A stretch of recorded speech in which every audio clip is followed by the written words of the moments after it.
All right. What's up, everybody? Thank you for joining me for Box Lunch. I got a special guest today. I'm excited to I'm gonna bring him in. But yo, John, what's up, brother? Hey, what's up, guys? What's going on? Yeah, man. Happy you were able to join me, bro. Man, I was able to get it on Instagram too. So we're like live on like Instagram, Facebook, and the KO Artists YouTube channel. So that's pretty dope. That's dope, man. Awesome. Yeah, man. But man, not a whole lot going on in boxing. A little dull kind of leading up to Canelo. But yeah, man, well, like we talked about, I like to just kind of go a couple rounds. We'll talk some boxing stuff and whatever kind of what's going on. We did get some stuff happen, so I'll get the Yeah, round going and once it starts, we'll get going, man. Man, thank you for joining me, brother. I appreciate it. of course, man. Of course. All right. So first subject, Moses Itauma, man. Look good. Look really good against Dillian Whyte. Mhm. Kind of just once he kind of slowed it down in his head, it looked like he saw all the openings. I know he was talked about that in the post fight interview, but man, he really just dominant. My to be honest, my first time seeing him, and I'm excited to see him again. I know people were saying Usyk right after. I don't know about all that, but Take it easy. he's coming. He's coming, right? Take it easy. Take it easy. You know, yeah, he's definitely has all the tools, and he's only 20 years old, which is crazy how good he is at such a young age. But he also has the country to back him up. Having the UK behind him is it's like a major plus. So that's really exciting. And I think maybe this fight was a truly opener for a lot of people. Like you said, I've Yeah. heard of him and I've seen him fight lower opposition, but this is the first time where he faced somebody at that level. And also Dillian White, although he's a little bit faded at the time, is still really impressive to get him out of there in just one round. So I'm excited to see where his career goes from now. Yeah, it's I want to say Frank Warren said it, and yeah, Dillian White's only lost. I want to say to like Tyson Fury, AJ. I think that's it because he Yeah, rematched one of them. So yeah, man, that was very exactly. very impressive. I don't know. There's guys like Andy Ruiz, right? Like I think that could be kind of a good because Moses didn't seem like too big of a guy. I feel like to me, like he didn't seem like he's kind of one of these giants, like Yeah, like Tyson, like Wilder, super tall, right? So, um, but I think a guy like Andy Ruiz's stature on that level, maybe even like maybe former champ or kind of something like that, like the cat on Abel Sanchez's dude that was on the undercard. He beat Alade. What was his name? Ruslan? No, I can't remember his name. But he was. That's another good fight. Like maybe that dude.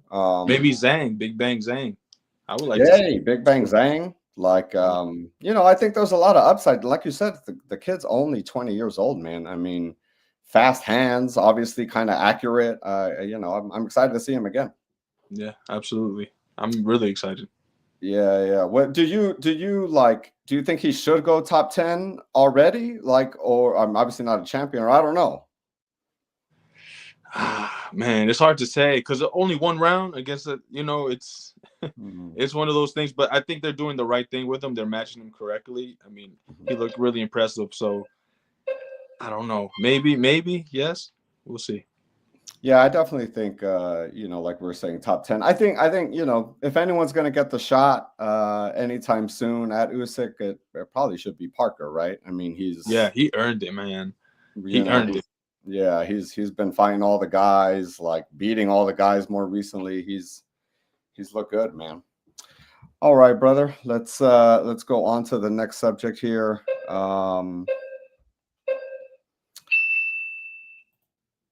We heard this rumor today or this week rather. Sebastian Fundora versus Keith Thurman. I know. I want to say last week even. I think I covered it on the show. It was. the rumor was Vergil versus Keith Thurman. So like everyone wants this. All of a sudden, everyone wants to fight Keith Thurman. El Carlo, which is kind of weird. That'd be a great fight. I feel like Keith Thurman gives anybody at 154 pounds a great fight. He looked good against the Australian, young kid. Like got him out of there. Not somebody I had heard of before. So Keith Thurman kind of did what he was supposed to do, right? Like get rid of the guy that we haven't heard before. Make your statement that he's still in the division. He's still a force to be reckoned with. And man, I tell people when I think about Keith Thurman, like he's only lost to Manny Pacquiao. Like, I mean, it's Manny Pacquiao. Like Pacquiao just almost beat Barrios. Yeah, exactly. 4 years later, right? I mean, this is. I think this is a great fight for these guys. It's absolutely a great fight. It's great matchmaking as well.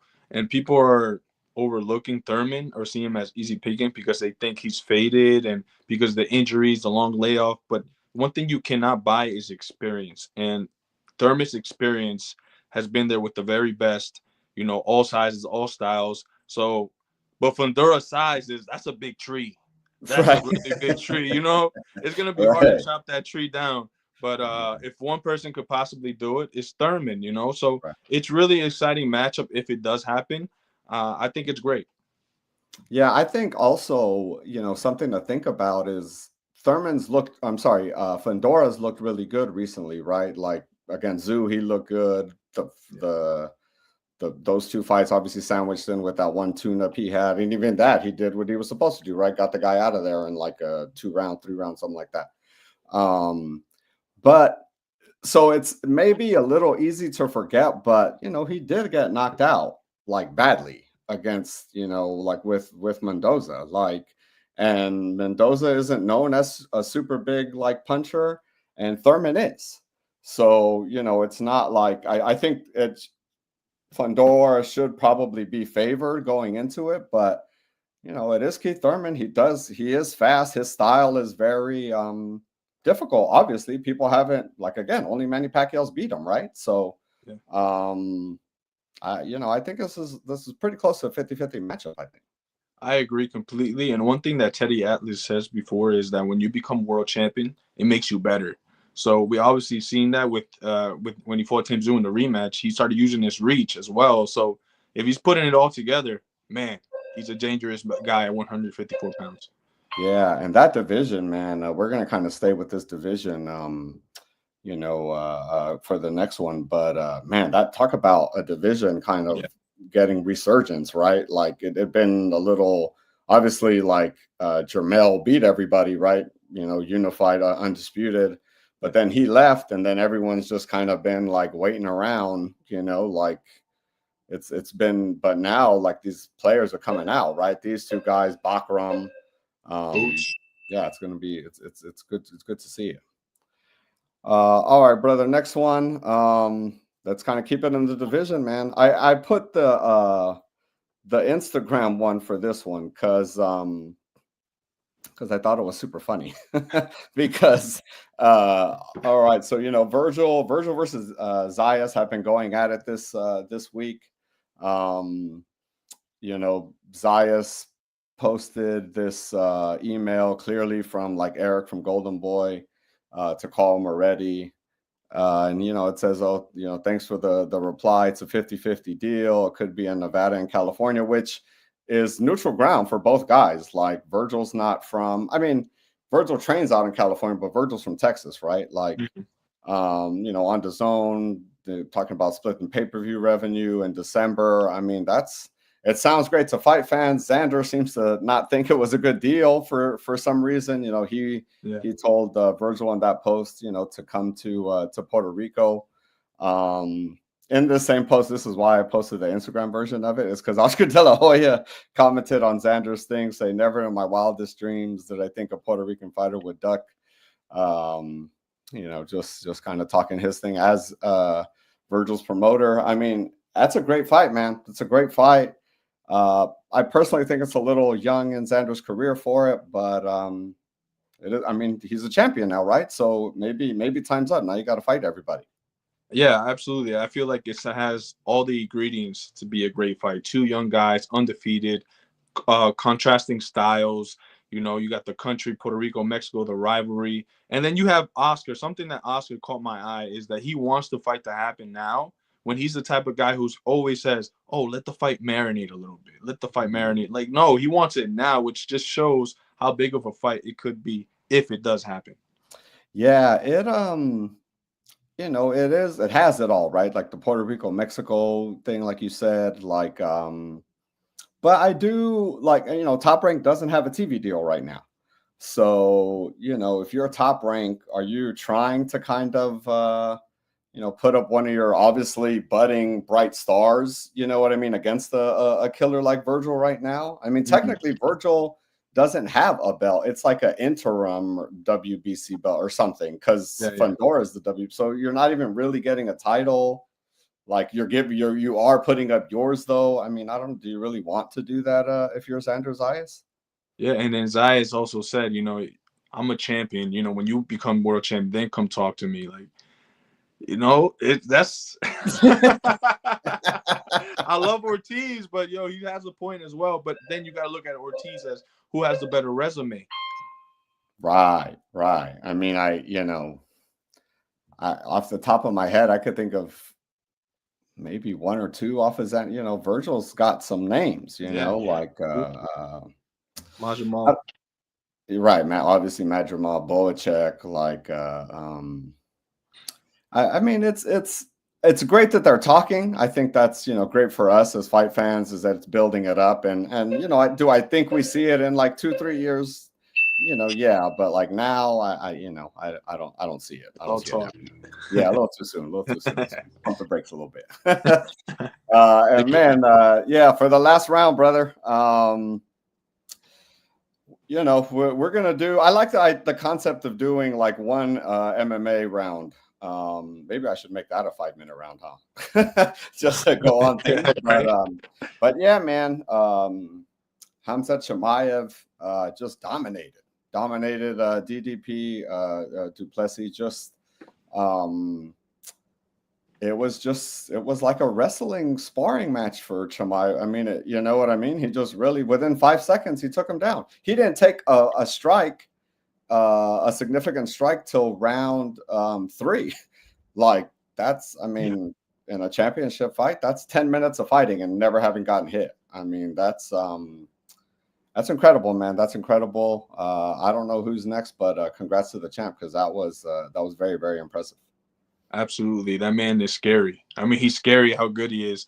I think what makes it crazier to me is when you know what your opponent is going to do and you just can't stop it no matter what you do. That's how dominant and how great Khamzat is. And as you said, man, I don't know really who's next, but that man's going to hold the throne for a long time. That's my prediction.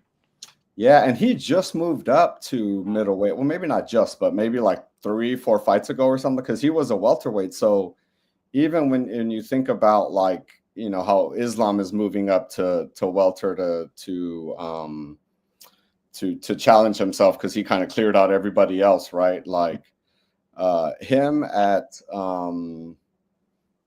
middleweight, that's already 185 pounds. So now you're talking about fighting like the light heavyweights. I don't think he needs to do that. Like, I think these guys at middleweight need to step up. And I don't know. I know the number one guy is Mavov,